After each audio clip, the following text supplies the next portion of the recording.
মনে রাখবেন, we have a plan. সরকারি কোনো অনুষ্ঠান উপলক্ষে প্রস্তুত করা ব্যানার, ফেস্টুন ও বিলবোর্ডে প্রধানমন্ত্রীর ছবি ব্যবহার সম্পূর্ণরূপে নিষিদ্ধ করেছে সরকার। একই সঙ্গে প্রচার সামগ্রী তৈরির ক্ষেত্রে অনুষ্ঠানের বিষয়বস্তু, উদ্দেশ্য ও বার্তাকে সর্বোচ্চ গুরুত্ব দিয়ে সুস্পষ্টভাবে উপস্থাপনের নির্দেশনা দেওয়া হয়েছে। রোববার মন্ত্রিপরিষদ বিভাগ থেকে জারি করা এক পরিপত্রে এই নির্দেশনা দেওয়া হয়। পরিপত্রে আরও বলা হয়, সরকারি অনুষ্ঠানের প্রচার সামগ্রী প্রস্তুতের ক্ষেত্রে অনুষ্ঠানের বিষয়বস্তুকে সর্বোচ্চ প্রাধান্য দিতে হবে।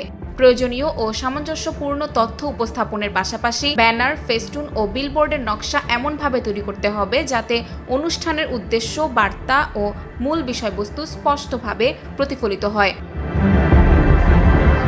মন্ত্রিপরিষদ বিভাগ পরিপত্রে উল্লেখ করেছে, এই নির্দেশনা অবিলম্বে কার্যকর হবে। বিষয়টি অত্যন্ত গুরুত্বপূর্ণ, তাই সংশ্লিষ্ট সব মন্ত্রণালয়, বিভাগ, দপ্তর ও সংস্থাকে নির্দেশনাটি অনতিবিলম্বে বাস্তবায়নের জন্য প্রয়োজনীয় ব্যবস্থা গ্রহণ করতে বলা হয়েছে। আফরিন তিশা, নিরপেক্ষ। নিরপেক্ষ, সত্য প্রকাশে আপোষহীন।